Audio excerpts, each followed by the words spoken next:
Ever since its initial conception, the core of the Persona series has been rooted in the foundation of turn-based combat. This is par for the course for this genre, and the Persona games have always done their best to make these systems mechanically satisfying. However, it's hard to imagine this style of game working in a real-time setting without seeing some drastic overhauls, which is why the Persona 4 Arena series was so impressive to me. Both of these games, while taking liberties in some areas, managed to expertly translate the turn-based combat of the Persona series into a one-on-one fighting game. These games were a collaborative effort between Atlus and fighting game developer Arc System Works, who were primarily known for the BlazBlue franchise, which was used as a template for Arena's core design. The first Persona 4 Arena game was released back in 2012, with Ultimax following a year later. I'm mostly looking at the first Arena game out of a formality, since, to put it bluntly, Ultimax is mechanically superior, while also offering Arena 1's campaign as DLC. And since these games are so similar at their core, it would be best to just lump them together in one video. I also think it's important to acknowledge the foundation set by the first Arena game, so we can get a better grasp as to what was changed and improved upon in Arena Ultimax. Another important thing to note is that, at the time of recording, a modern port of Ultimax was recently announced. This version of the game is going to come with all of the previous DLC for free, and will most likely be the definitive version of the game, assuming they add rollback netcode, of course. Apparently, this version of the game is also going to be based off of the Japanese arcade-exclusive 2.5 version of Ultimax, which saw a lot of tweaks and rebalances. That's good and all, but it's not something that would drastically change my verdict on the final product. Something that I feel needs to be stated is that I'm not a professional fighting game player by any stretch. There are obviously going to be some nuances of the design that I'm not going to be able to notice, since I can only look at the Arena games through the lens of a more casual player, one that's willing to learn the ins and outs, but not someone that can give a full deep dive into every character. While this might make my perspective seem a bit skewed, I would argue that it still has some value in its own right. Not everyone has the drive to play these games on a competitive level, so I'm going to be slanting my review based on my own personal enjoyment rather than how I think the game holds up at top level play. The last thing that I want to mention is that the Arena games are considered canonical sequels to the events of Persona 3 and Persona 4. They assume that you've experienced both stories, and for the sake of not having to dance around any potential spoilers, I'm going to be doing the same. So I'll say this one more time. There are going to be spoilers in this video for Persona 3, Persona 4, and both Arena games in this video, even if there really isn't much to be spoiled. With all that said, let's just jump right into it. Persona 4 Arena takes place a few months after the events of the original game. With Golden Week just starting, Yu Narukami returns to the small town of Inaba so he can spend his vacation with his friends and family. Plans are cut short, however, when Narukami and his friends discover that the Midnight Channel has returned, advertising an event known as the P1 Grand Prix, a tournament that promises to pit members of the investigation team up against each other in combat. What's even more strange is that Teddy is seemingly the host of this tournament, with Rise acting as his assistant. Narukami, Yosuke, Chie, and Yukiko meet up the following day to discuss what they saw. We find out that Teddy, Rise, and Kanji have all gone missing. Naoto is absent too, but that's because she's busy with her job working with public security, where she's been assigned to keep tabs on the Kirijo group. With no other options, the remaining members of the group decide to investigate the TV world in hopes of finding their missing friends and getting to the bottom of this new mystery. At the same time as all this, we're reintroduced to some of the members of SEES from Persona 3. Now dubbed the Shadow Operatives, Mitsuru, Akihiko, and Igus work to hunt down shadows and deal with Persona-related activity on a global scale. During a mission to escort top-secret cargo, one of Mitsuru's planes is hijacked and the cargo is stolen. This shipment contained an older generation anti-shadow weapon named Labris, and the Shadow Operatives make it their top priority to locate and retrieve her. The Shadow Operatives manage to track Labris down to Inaba, where they discover she's somewhere inside the TV world. Without hesitation, the trio gives chase, with Naoto following from a distance. But by doing so, they're unknowingly entering the P1 Grand Prix themselves. This is the basic setup for Persona 4 Arena, and while the premise is simple enough, the main issue is that there isn't nearly enough story content to justify its length. Let's run down the list real quick. There are a total of 12 different campaigns that are anywhere between half an hour to an hour plus in length. You initially only start off with 4 characters to choose from, with more unlocking as you clear each story. While you technically only need to finish a handful of these campaigns in order to reach the credits, if you want to get the full picture, you need to finish the story mode with every playable character. While this doesn't sound too bad at first, you'll quickly realize that outside of the openings and endings, every campaign is the exact same song and dance. After entering the TV world, your character finds themselves separated from the respective groups. They're contacted by General Teddy and are given a rundown of the situation. In order to progress through the P1 Grand Prix, your character will need to fight and defeat one of the other contestants. The winner will be able to go on, but the loser will be forced to stay behind because of these strange barriers blocking their paths. To get the characters to fight each other, General Teddy uses his mysterious powers to manipulate how they perceive events around them. Usually this results in the opponent targeting the character's insecurities in order to provoke them. These misunderstandings lead to conflict, and after the fight, everything is cleared up between the characters before moving on. This gets repeated a few times before your character confronts General Teddy in the announcement room. After that, the story is left on a cliffhanger, and you're meant to return to it after finishing the unlockable campaign for Labris. While there is a modicum of development for some characters, and the path to the announcement room is different, the general structure is the exact same for almost every story. Scenes become very repetitive since you not only know how most of them will play out, but information exposited in one campaign ends up being retreaded in others. Take for example the cutscene where the Shadow Operatives meet in Inaba and enter the TV world. You end up experiencing this event 3 times when going for 100%. While you do get a bit of extra context depending on the perspective, at the end of the day, it's still repeated content. Like I said, you don't have to finish every story, but at that point, why even bother giving every character their own campaign? The game doesn't do enough to justify this decision, and the attempts made to differentiate these stories end up muddying the waters more than anything. Due to the nature of the P1 Grand Prix, only a select few people can realistically make it to the end of the tournament. The issue lies is that there's no clear canon route, since stories blatantly contradict each other. Some stories, such as Chie's and Akihiko's, feel far more connected than others do, but at the same time, these routes can't coexist, because both of these characters end up fighting and defeating the real Teddy on their way to the announcement room. The reason why this bothers me so much is because Persona 4 Arena desperately wants to be more story focused than the average fighting game, but it doesn't want to elaborate on what actually happened. It's hard for me to get invested in the narrative since I'm not entirely sure if what's being presented to me holds any significance outside of being a somewhat interesting what-if scenario. Having multiple non-canon stories seems more suited to an arcade mode rather than acting as an official continuation to the previous games, though this sadly isn't the only issue I take with Arena storytelling. The general presentation of the story leaves much to be desired. Just like in Persona 3 Portable, the game opts to tell its story through the lens of a visual novel, but in the case of Arena, this decision was most likely made for budgetary reasons. This isn't inherently a bad thing, but the lack of visual variety starts to wear on me not too long into the journey. I would be willing to overlook this if the script made up for it, but I can't quite say it does. A critical flaw with the game's writing is the over-reliance on inner monologues. Just like with the visual novel presentation, this isn't inherently a flaw, since letting us hear the characters' thoughts would help us get a better feel for them. The issue I have is that they don't add to the story and end up feeling like wasted time. Any information given through these could have easily been expressed through the dialogue and portraits. Cutscenes end up dragging on far longer than they should because of this, and I think the game's pacing would have been improved if they were greatly toned back. I know that I've been sounding very negative up until now, but admittedly, there are aspects of the story that I enjoy. If we were to look at the scenarios in a vacuum, then I think that some of them are pretty interesting. Yosuke's and Chie's are standout examples since they do attempt to further their characters through self-reflection. Kanji's story is also pretty fun. He accidentally fell into the TV world while he was half asleep, and believes that the P1 Grand Prix is nothing more than a dream. This caused him to not take the event seriously, and absolutely steamroll through all of his friends without a second thought. These are fleeting moments, however, and don't make up for the story mode's otherwise dull and repetitive structure. The most enjoyable campaign for me ended up being the one focused on the brand new character, Labris. In almost every story, your character will come across this girl who claims to be the student council president of Yasugami High. This girl is unaware that the school the P1 Grand Prix is being held in is fake, and she seemingly doesn't have all of her memories. However, upon making it to the announcement room, the curtain is pulled back.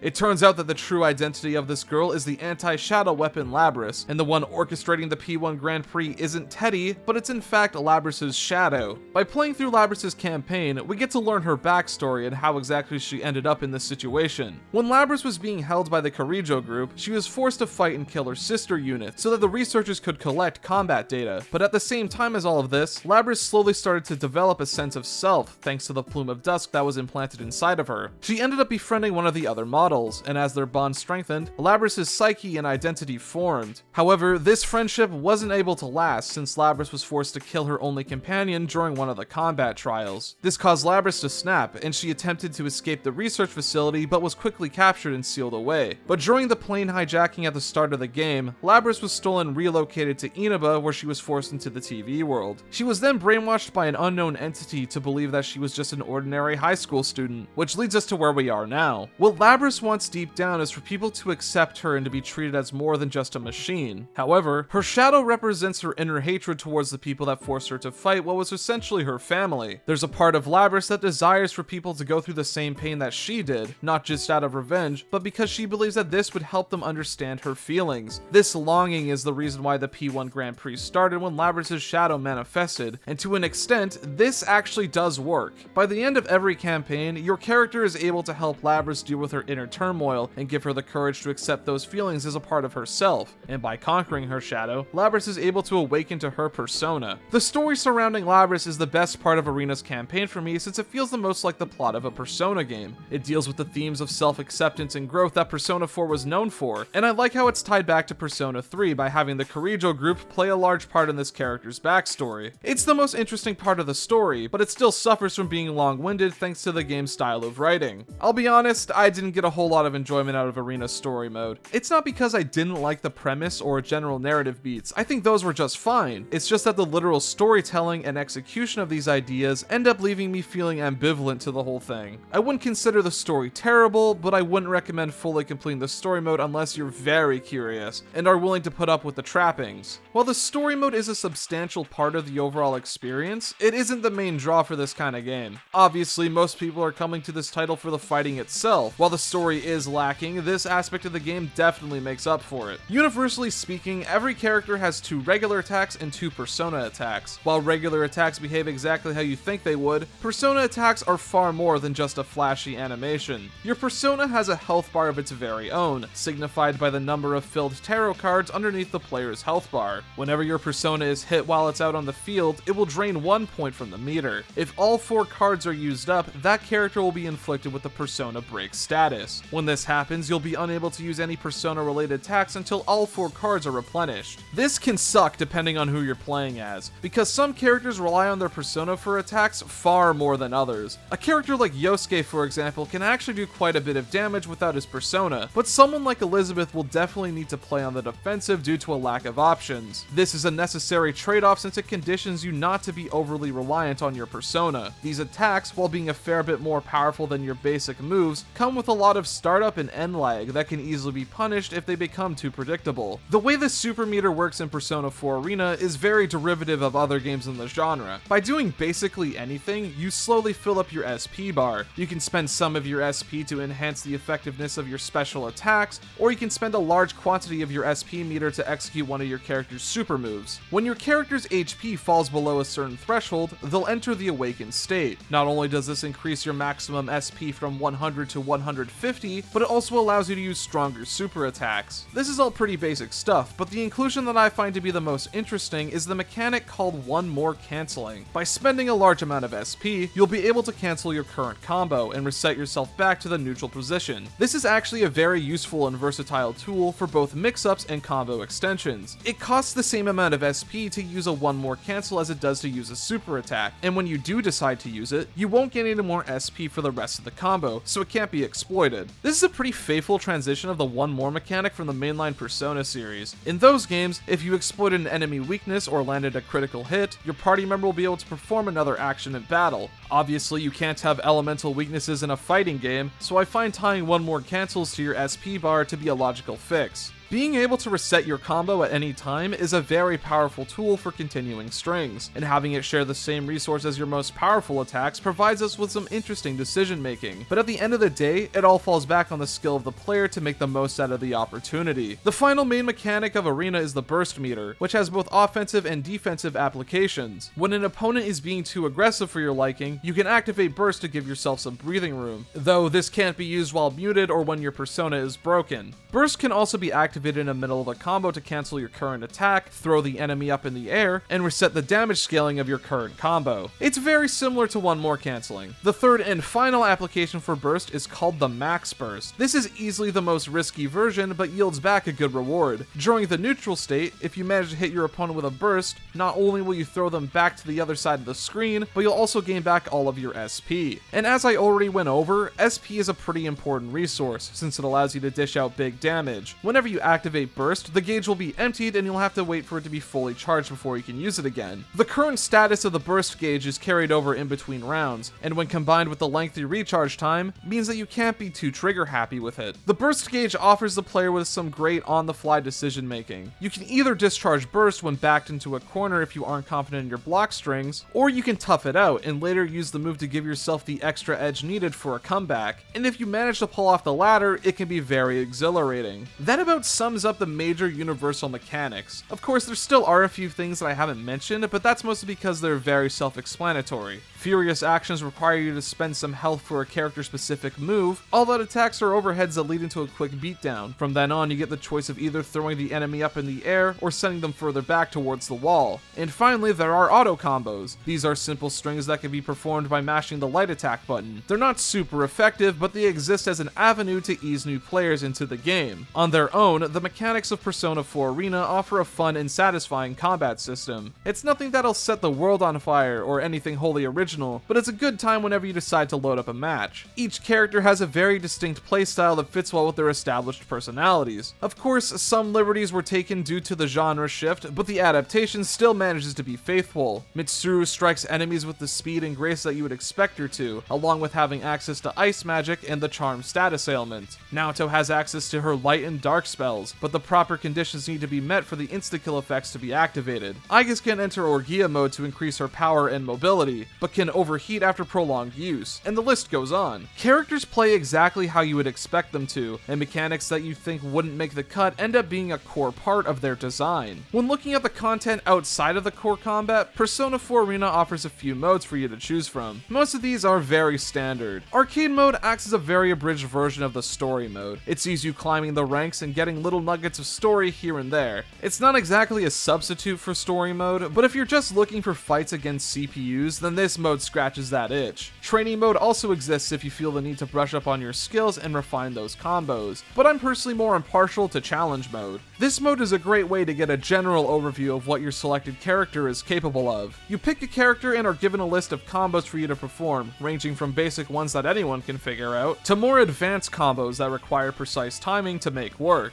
And finally, there's the score attack mode. It's structurally similar to the arcade mode, but far more difficult, to the point where it's borderline impossible to win some of these fights without resorting to cheese. Of course, there's also online multiplayer, but it's not exactly an active community at this point. With all of this considered, Persona 4 Arena is a very fun game to play. There's a lot of tools for you to experiment with, and while the game has a more limited roster than other fighting games, it makes up for it in their sheer quality. Characters have very diverse kits that pay tribute to their roles in the original game, while also taking enough liberties to make them interesting to play as in this setting. The game's general mechanics are easy to grasp, while also having enough depth for a more seasoned player to get some mileage. The largest critique I have with Arena isn't the gameplay itself, but rather its story mode. While I can give praise to certain aspects, such as the character interactions and some narrative beats, it's ultimately a very dull experience that I don't recommend fully completing. Like I said, the main appeal for this kind of game is the actual fighting, but at this point, you may as well just play the game's sequel, Persona 4 Arena Ultimax. Released about 1 year after the original game, Ultimax takes the foundation established in Arena 1 and improves upon it with the addition of new mechanics, modes, and characters. There's also a brand new story mode for us to chew on, but before I talk about that, let's quickly go over the gameplay changes first. In terms of core mechanics, Ultimax is nearly identical to the original title. Some adjustments have been made, however, and while they may seem minor, the changes do have an impact. One of the standout changes to me is the alteration made to the tarot card system. In the first game, every character's persona could take 4 hits before being disabled. Now the number of hits a persona can take has been adjusted depending on the character. Fighters that heavily rely on their personas tend to have more cards than characters that don't. This means that they can take a bit more punishment before suffering from a persona break, but at the same time, this makes the status a lot more deadly since it takes longer for the cards to replenish. The flip side is also true. Some characters have really fragile personas, but they replenish faster as a result. It's not enough to completely negate the punishment, but it's a substantial enough difference to notice. Of course, that's not all that was changed from Arena to Ultimax, but I'd be here all day if I listed every difference. Instead, I want to highlight the more substantial additions. The roster has been bumped from 13 to 22 characters to choose from. There's the remaining members of Seize, Yukari, Junpei, and Ken, the final member of the investigation team Rise, which is a surprising but fitting pick, and finally the newcomer Shobe Nazuki, who, much like Labris, has two different versions. But unlike the original game, 3 fighters were offered as DLC, those being the Velvet Room assistants Margaret and Marie, which was nice to see, alongside Toru Adachi, whose mere inclusion no doubt spoiled Persona 4 for someone. The roster feels a lot more rounded because of these additions, and I like that the new characters have a bit of an unconventional playstyle. For example, Ken is teamed up with Koromaru on top of already having a persona. The micro game with Ken is to find a way to balance attack from both characters to create devastating combos. On top of these characters, Ultimax introduces shadow variants of most fighters. What sets these versions apart is the retooling of certain mechanics. For starters, shadow characters always have access to their awakened supers, but the trade-off is that they can only have a maximum of 100 SP compared to the regular character's 150. Their current SP also carries over between rounds, unlike their normal counterparts. But that's not the most unique part of these variants. Shadow characters do not have access to the burst ability. Instead, they get a mechanic called Shadow Frenzy, which can be activated when you have max SP. During Shadow Frenzy, you're temporarily granted with unlimited SP, which allows you to perform more super attacks or one more cancels than what's usually allowed. This mode only lasts for a few seconds, however, and will leave you completely drained when it ends. Just like with Burst, Shadow Frenzy can be used to cancel your current action, which can lead to some very deadly combos if used correctly. Shadow characters are essentially trading defensive options for the sake of focusing entirely on offense, and depending on the character, this playstyle could be preferred. Shadow Chie, for example, is able to do insane amounts of damage during Shadow Frenzy since it lets you get away with some pretty absurd shit. But much like everything else in the game, it requires a lot of practice to get the most use out of it. Ultimax has all the same modes as the previous game, but there is one new addition called Golden Arena that, in all honesty, didn't really do much for me. It's a mode that tries to incorporate the more traditional RPG elements of the Persona games into the core combat. As you fight and win battles, your selected character will gain experience points and level up. You get 3 points to distribute amongst your stats, and you'll gain new passive skills as you hit certain thresholds. From the little of this mode that I played, these stat points didn't make much of a difference in how I would play the game. This makes the implementation feel rather clunky, which is a shame since the other aspect of the Persona games were adapted so well. Maybe these stat increases become far more substantial later on, but I found the mode to be far too repetitive to see it through. I can see this mode being a good time sink in a turn your brain off sort of way, but if you're just looking for consecutive fights, then you may as well just stick with arcade or score attack mode. I don't hate the idea of Golden Arena, but I think its execution is rather lackluster.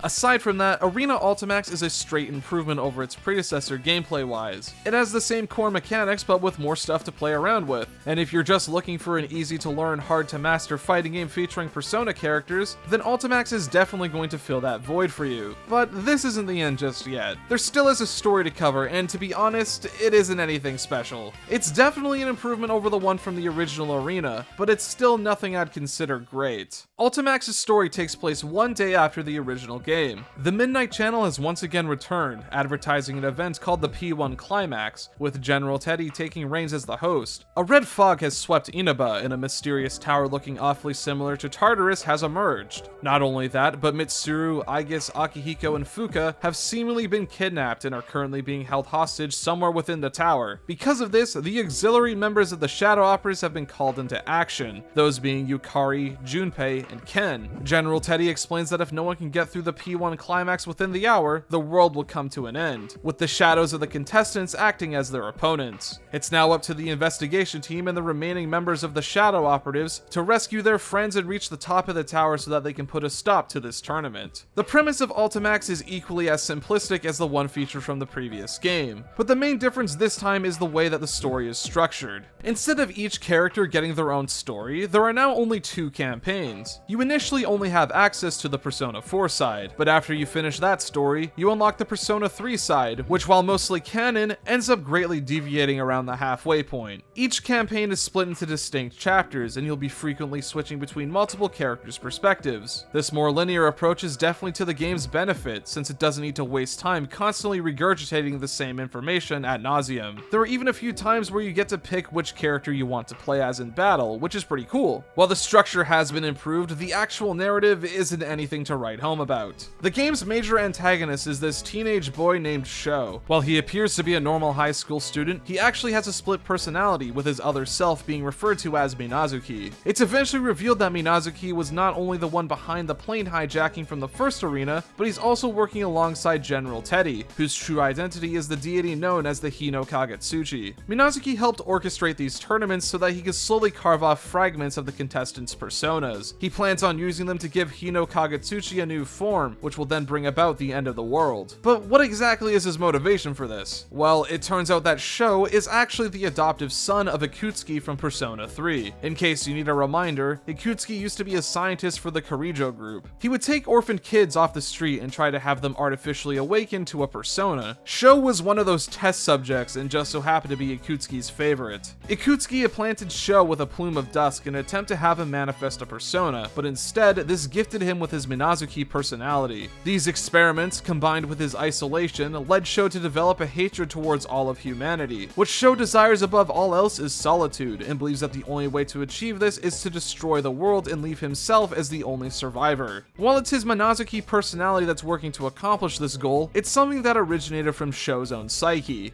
From then on, the characters attempt to reach out to Sho so they can help him go down a better path. It's Narukami that does this on the Persona 4 side, with Labris being the one to do so on the Persona 3 side. While it's canon that Narukami is the one to do this, I actually find Labris being the one to help Sho reach a new understanding to be a better idea. These two characters have a lot in common with each other, and Sho even points that out. Labris is able to understand the feeling of being wronged in life, and what it's like to have a burning desire to enact revenge, but it was through the companionship she received from the investigation team and shadow operatives that she was able to learn that the world isn't black and white. This in turn helped Labris put her inner grief to rest. Labris believes that she can help Sho in the same way that her new friends helped herself, which is a natural evolution of this character. In general, I actually find the Persona 3 side of Ultimax's story to be far more narratively satisfying. A lot of information regarding Sho and his origins is told through this side of the story, and the fact that they tie into plot elements featured in Persona 3 makes him a great antagonist to the shadow operatives. It also just feels really good to see these characters back in action. We get to see small glimpses into the lives of these characters when they're not fighting shadows, and I really like that the events of Persona 3 clearly had an impact on them.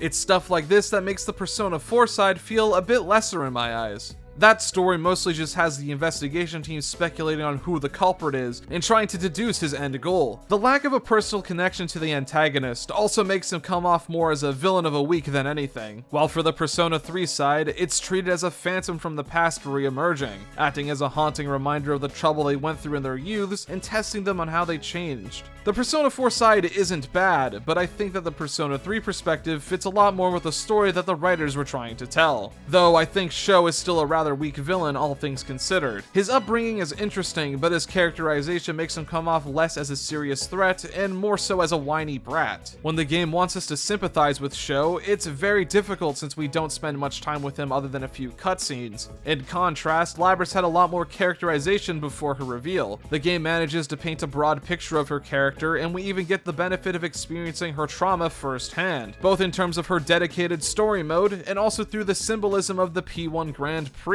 I understand what the writers were trying to do with Sho, but because of the issues I mentioned, it ends up falling a bit flat. The story of Persona 4 Arena Ultimax is an improvement over the original title. It's a massive step up in terms of storytelling since a lot more is accomplished in a shorter runtime. However, it still manages to fall into the same traps as its predecessor. The pacing of the writing is still bogged down thanks to the over-reliance of inner monologues. The presentation still feels very budgeted and would have benefited from having more of a visual flair, but as a whole, I had a much better time going through the story mode of Ultimax than I ever did with Arena 1. I can't quite say that the story mode is the big selling point for Ultimax, but I wouldn't say that it's not worth your time to at least check out. Overall, the Persona 4 Arena series is a pretty good time. It's simple enough for newcomers to pick up, but the mechanics have enough depth for a more seasoned fighting game player to get some mileage out of it. Even if you aren't a Persona fan, there still is fun to be had with its core gameplay. Arguably, the biggest success of the Arena series was how it successfully adapted a turn-based RPG into a fighting game. It takes the unique gameplay mechanics of its source material and effortlessly translates them into a new genre. If you're not too familiar with fighting games and are on the fence, I recommend recommend you at least give them a shot. There's no better time than now anyways, thanks to the Ultimax port that's coming out for modern platforms. I hope that this port sparks enough interest for Atlus and Arxis to consider making an Ultimax follow-up. There's a lot of untapped potential here, and I would love to see how mechanics and characters from Persona 5 could be adapted, maybe even some refs of Persona 1 and 2 if we're lucky. My biggest critique with the Arena series is definitely their story modes. While I can appreciate that the attempt to further the narratives of Persona 3 and 4 in meaningful ways, ultimately it's their storytelling that brings it all down. But that doesn't mean the core idea was flawed, because occasionally the story does shine through. However, those fleeting moments aren't enough for me to fully justify going through them. You're probably wondering why I spent so much time dissecting the story of a fighting game, and the answer's quite simple. The Persona series has always had a large focus on their narratives, on top of having fun and satisfying gameplay. And if Arena adapted one part of the experience so well, part of me yearns to see what it would be like if the other half got the same treatment.